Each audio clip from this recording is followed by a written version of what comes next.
What's up? It's Ashlynn Makes Food, and today we're making meatloaf. Let's do this. The original recipe uses 2 pounds of ground beef. However, that makes way too much meatloaf for me, so I am making a half recipe. I'll put the original recipe in the description down below.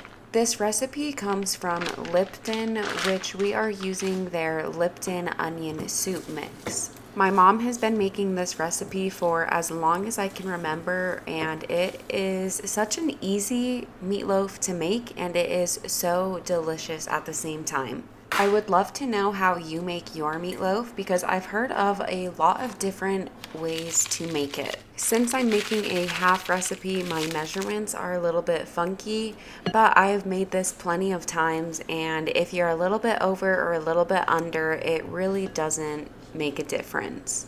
In fact, I just checked the recipe and I am using double the amount of breadcrumbs it says to.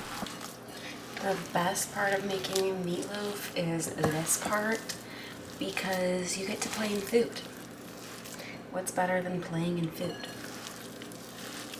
I'm not gonna lie, I was having so much fun playing in this meat. It was giving Play-Doh vibes. If you can make it past the fact that this is meat, then it's actually pretty fun to mix this all together and just really mash it all with your hands.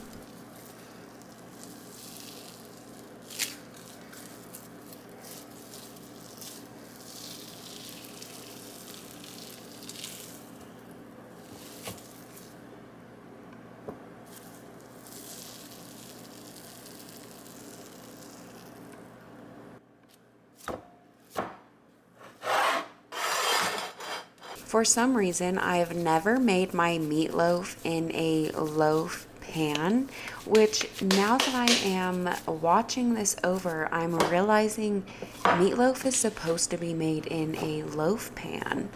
But I've always just done it in a larger pan like this. Growing up, I thought meatloaf was kind of gross because it was just a slice of meat in my eyes. But now that I'm older, I've actually really grown to like it.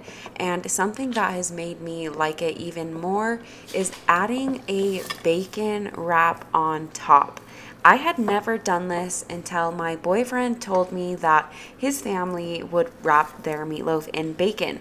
So we gave it a try and it is game changer. You can totally do like the lattice wrap through here. I don't like doing that because I don't like layering my bacon because the bacon doesn't get cooked all the way. I only like to do it one time over the top. That way it can crisp up.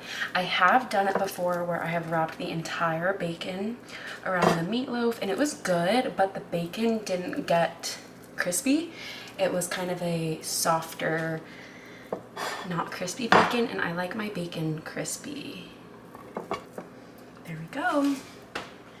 Meatloaf is done. All that's left is to bake it, but it is not dinner time yet, so I'm gonna place it in the fridge until I'm ready for dinner. Then I will show you what it looks like when it's all cooked.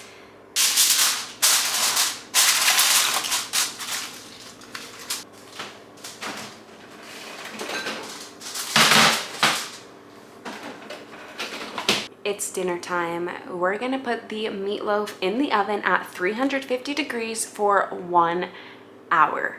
I'll show you what it looks like when it's all done.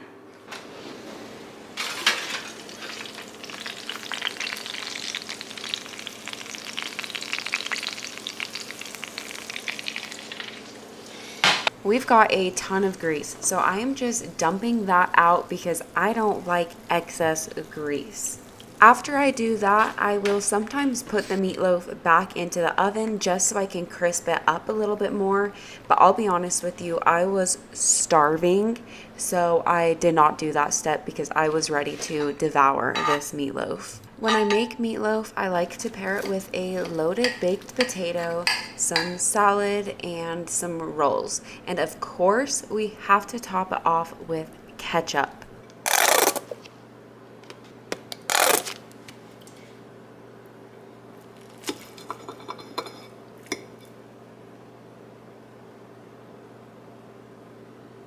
Thank you so much for watching today's video. If you enjoyed it, don't forget to leave a like and subscribe for more yummy recipes every week. Have a happy day, and I will see you next week.